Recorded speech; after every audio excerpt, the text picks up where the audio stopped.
Aku akan seperti embun bagi Israel, maka ia akan berbunga seperti bunga bakul.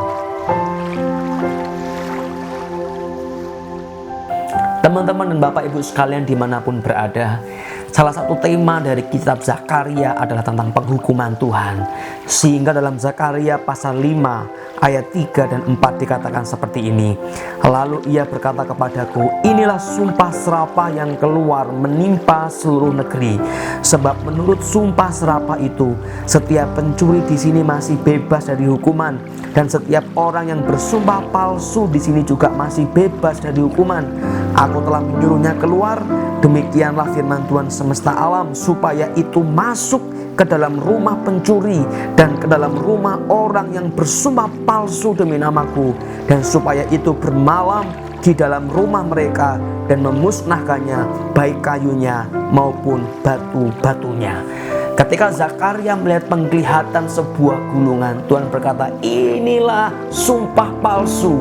Ini akan masuk ke rumah orang-orang yang bersumpah palsu, mereka yang hidup dalam tidak takut akan Tuhan, dan akan memusnahkan rumah mereka. Penghukuman Allah akan Dia berikan kepada mereka yang hidup tidak takut akan Tuhan, yang hidup tidak sesuai dengan apa yang Tuhan mau. Untuk itu, mari bersama-sama kita melihat hidup kita. Apakah engkau sudah hidup dalam takut akan Tuhan? Apakah engkau sudah mengerjakan apa yang Tuhan mau? Ataukah engkau ada di sisi orang-orang yang bersumpah palsu, orang-orang yang bersumpah serapah semaunya sendiri, dan mereka yang hidup melanggar firman Tuhan? Dengan kita bersama-sama hidup takut akan Tuhan, dengan kita bertobat, berbalik dari tingkah laku kita yang jahat kepada apa yang Tuhan mau, berbalik dari semua hal yang tidak Tuhan inginkan kepada apa yang Tuhan inginkan, maka hukuman itu tidak akan menimpa kita. Tuhan Yesus telah mati untuk menebus kita. Apakah engkau punya iman yang sejati dalam penebusan itu? Ketika iman yang sejati yang menguasai hidupmu, tentu engkau akan hidup dalam takut akan Tuhan.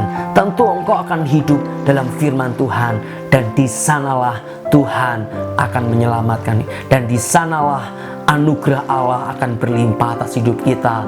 Dalam iman yang sejati, kita akan mengalami keselamatan di dalam Dia. Tuhan memberkati.